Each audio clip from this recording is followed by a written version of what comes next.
Le Munster, son origine remonterait au 7e siècle. Le 1er octobre, il a soufflé une nouvelle bougie, mais pour façonner ce fromage, c'est tout un art. Moi, je veux vraiment garder cette tradition et ce savoir-faire de toucher. En fait, là, je les sens, les grains, comment est-ce qu'ils sont.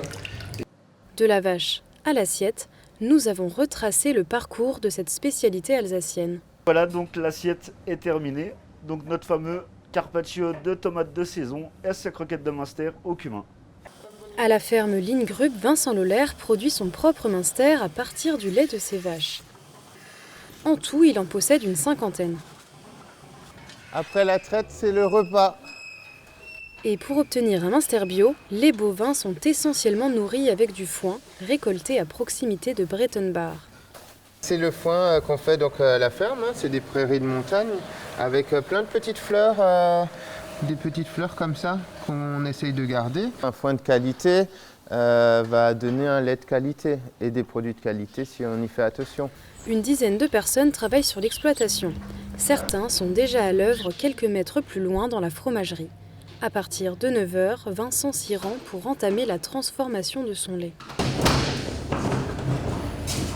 Donc on va utiliser le découpage. Donc déjà ce gel là, on va le découper. Après on aura du chauffage, du brassage. Aujourd'hui, avec sa cuve de 300 litres, il a produit 160 Munster individuels. Voilà. Ne reste plus qu'à les affiner pendant 2 ou 3 semaines. Ils seront frottés à la main et retournés tous les 2 jours pour obtenir une croûte orangée et légèrement collante. Un fromage à pâte molle qui peut se déguster sans aucun accompagnement. Oula. Ça c'est bon Lilou. Hein. Mais depuis la cuisine de la cloche à fromage, Romain Jacquet a quant à lui décidé de le préparer autrement.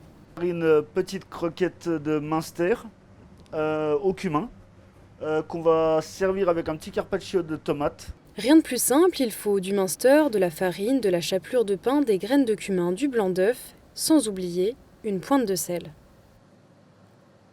On prend notre morceau de Munster, qu'on trempe dans notre blanc d'œuf.